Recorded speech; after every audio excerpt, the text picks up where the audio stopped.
Today on The Young and the Restless, Claire sets a trap for the Newmans. Ashley and Jack debate her holiday plans, and Cole Howard arrives at the lake house. At the Abbott mansion, Diane fusses with trays and tells Jack it's her first Thanksgiving as his wife, and she wants it to be perfect. Jack goes over how it's the holidays and they put all of their differences aside to be together. Diane reminds him Ashley was trying to run her out of town at this time last year. He marvels how things have changed in the past year. Ashley comes in and recalls that Diane saved her life. Jack declares that they're all working toward the same goal. Ashley gets irritated when Jack mentions Tucker and then floors her brother by saying she wants to invite him to dinner. At Newman, Victoria leaves Nikki a voicemail asking her to say hello to Aunt Casey for her and requesting that she give her a call when she has a chance. She could really use her advice. In the locked room at the lake house, Nikki has a stare down with a bottle of vodka. She then opens the bottled water on the nightstand and realizes it's actually water. She downs some and thinks about how awful she feels after the vodka IV. She never wanted to feel this way again. She hollers, "Claire, why are you doing this to me?" Sitting, Nikki once again stares at the vodka on the dresser and thinks, No, I can't. She wonders why Claire wants her to suffer. She knows my weakness. No, not weakness, disease. It's a disease. Nikki drinks more water and tells herself, you know how to do this. One day at a time. 1 minute at a time. At Newman, Victoria is thinking about calling Nate when Claire appears out of the elevator. Victoria thought she was going out west with her mother. Claire came back to get some work but stammers, it's your mom. Victoria and Claire bust into Victor's office and tell him that Claire got a call from her Aunt Jordan. Nikki had some sort of seizure and has been taken to the hospital in Oregon. Victor pulls out his phone and calls for the jet to be readied. Victoria declares, I'm coming with you. We can grab Nick on the way to the airport. They rush out of the office. Claire stands there and looks around before following them. At the club bar, Kyle tells Audra he wants back in. Audra questions Kyle's latest change of heart. He tells her he wants to be co-CEO of Jabot. Audra asks him to help her understand. He made it clear he didn't want to do it this way. Why should she believe he's not going to change his mind again? Tucker appears as Kyle says that McCall is wrong about him not being able to commit, and I have the evidence to prove it. Tucker walks up and asks, evidence to prove what? Kyle, Tucker, and Audra settle at a table in the jazz lounge and Kyle plays them a recording of Ashley in the Abbott home, saying that she'll help Devin and Tucker reconcile, and then maybe he'll back off of Jabot. Tucker shrugs that he assumed Ashley was trying to manipulate him. Kyle thinks this proves he'll throw his aunt under the bus. Tucker chuckles, I didn't think I had it in you. At the Abbott mansion, Jack and Diane can't believe that Ashley wants to invite Tucker to their Thanksgiving dinner. Jack asks why he'd even agreed to it. Ashley thinks he'll be alone and vulnerable and will accept because of Devon. Jack refuses to let it happen. He won't ruin a family celebration by having that man in the house. It's not going to happen. Diane doubts he'd even come. Jack adds, or Devon for that matter. Ashley says, just one drink. Why are you fighting me on this? Jack says Thanksgiving means something. Ashley argues some things are more important than eating turkey. Jack talks about the value of the family tradition. Ashley thinks John would agree with her. If he won't allow Tucker and Devon to come for a drink, she'll arrange to meet them at the club. This is something that I have to do. It just is. Jack marvels that Ashley is going to go through with this. She says it's for the good of the family. Jack still worries about her. You will be missed. Ashley teases that they can talk about her behind her back. They hug and wish each other a happy Thanksgiving. Jack heads to the kitchen and Diane tells Ashley she sees the logic, but there could be a problem with her plan. At the club, Victor, Victoria, and Nick all try unsuccessfully to reach Nikki as they wait for the jet to be prepared. Victor learns it will be half an hour. Claire stands by as Victor assures his kids, it will be all right.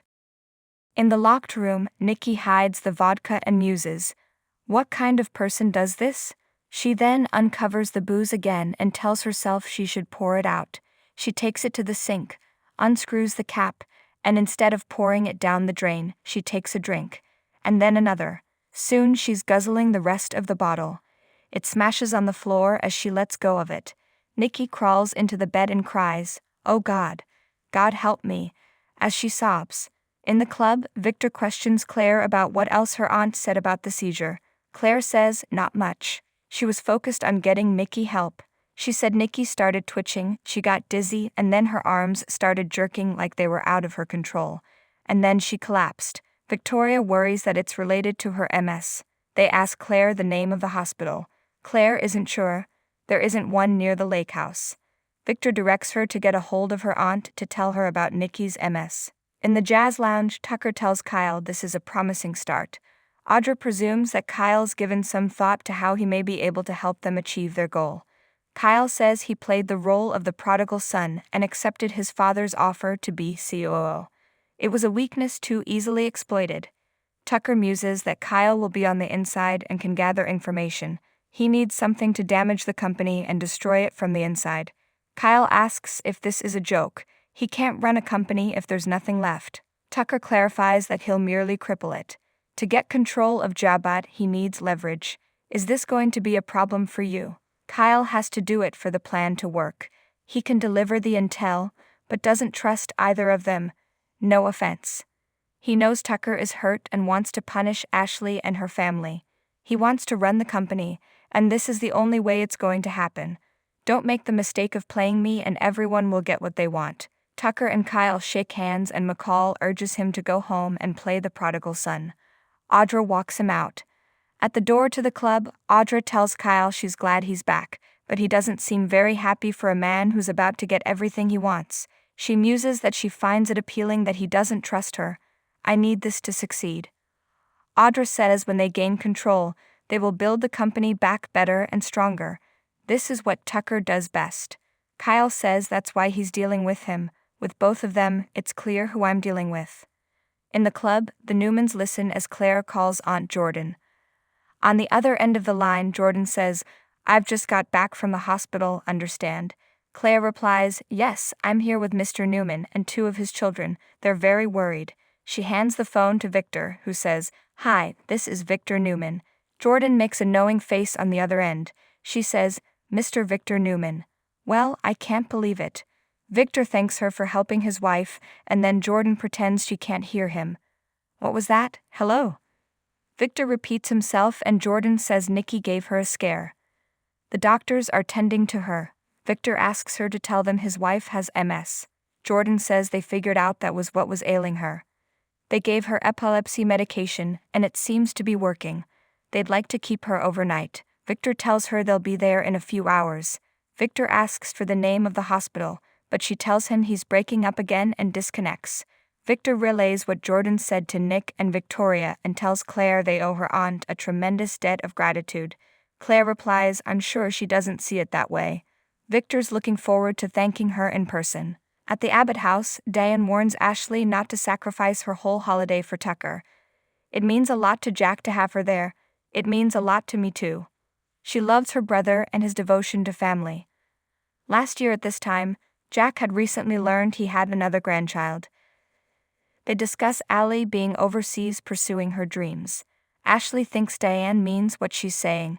Diane does and hopes she makes it back for dinner. Kyle comes in and crows about how good it smells in there. Once Ashley's left the room, Kyle asks Diane, where's Dad? She says he's in the kitchen. Kyle whispers, I met with Audra.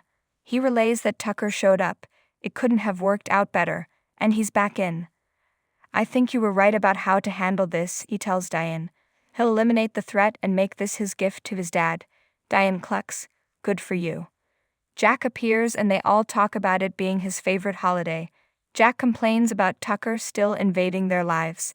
Kyle declares that today should be about them. In the jazz lounge, Tucker texts Devin to ask if they can fix this. He'd love to spend Thanksgiving with him. Audra reappears and muses, looks like it's just you and me. He asks if she wants to go upstairs. She blurts, Tucker, no. He meant to the dining room. She agrees and he teases her about her mind being in the gutter. In the dining room, Claire goes on about the bad cell phone reception at the lake house and admits she worries about her aunt being in a place so remote sometimes. Victor tries to call back and then says to Nick and Victoria, come on, let's go. They file out. In her room, Nikki hears a door creak in the house and calls out, who's there, Claire? Downstairs, someone knocks on the lake house door and calls out, "Hello? Nikki? Victoria?" The man reaches for the door and opens it, walking in. It's Cole Howard. He calls out, "Nikki, it's Cole. I got your text about Victoria. Is she all right?"